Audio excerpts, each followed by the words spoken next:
Hi, my mini scientists. Welcome back to this week's lesson. I want to start off by saying I'm extremely proud of the work that you have been producing in your Edpuzzle videos, your Google Slides, and in the extra credit question that was provided for you. So let's get right into it. We have been looking in our Chapter 1 investigating questions. Now remember, we are working as ecologists figuring out why the organisms in part of the Costa Rica environment aren't growing and thriving. So in our very first question we have been looking at is we're looking at mainly the jaguars and the sloths. So we're trying to figure out why they aren't growing and thriving. I see a lot of you are getting really close to that answer, but believe me, you'll be surprised at what you'll find out because as ecologists, we will continue to work through it and figure it out. So we're going to look at our chapter 1 wrap up. So far you have learned animals get their food molecules from the body matter of plants and other animals. Animals then use food molecules for energy and to grow. Now, for us to wrap up our chapter 1, we have to remember some key vocabulary words. These key vocabulary words will be used throughout the entire unit, so please make sure you're staying on top of your key vocabulary.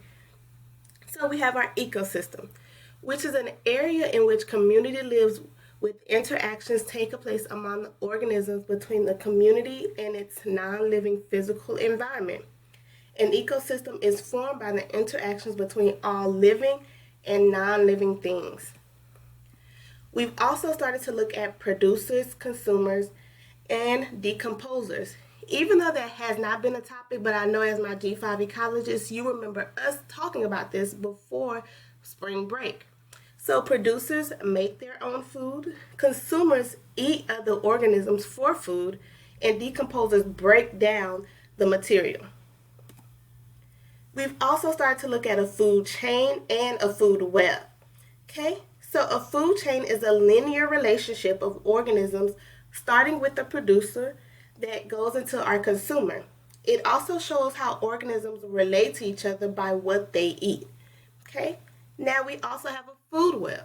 A food web is an interconnection of a food chain because we know that a snake does not only eat mice. Our humans, we do not only eat just chickens.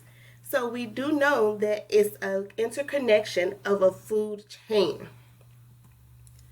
Now, I'm still trying to figure out what is happening in the Costa Rican environment. It boggles me, like what is happening, I can't figure it out. I can't put my finger on it, but I know we're going to get there really soon. Now we are in lesson 2. Woo, I'm so excited because even plants need food. So I wonder what do you think this unit could be about? So at the end of this lesson that you're going to be looking at this week, you'll be able to answer the following questions. What do plants need from their environment in order to grow and thrive? What is matter, which I know you already know, and what are some things made of matter? What are some things that are not made of matter? And how do plants make their food matter they need to grow and to thrive? What you'll be able to answer also will be to explain what plants need to grow and thrive by analyzing the ecosystem restoration sim and drawing conclusions.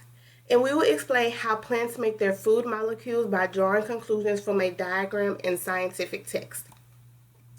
Now next, you will complete your Edpuzzle video.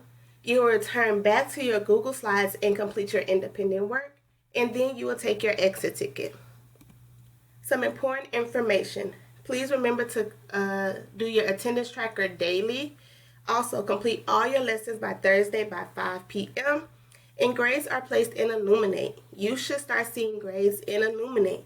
If you need help with any of these things, your attendance tracker, completing your lessons, and looking at your grades, please make sure to reach out to your teachers where we can provide that assistance for you. Have a good week, and I will see you in our Google Meets.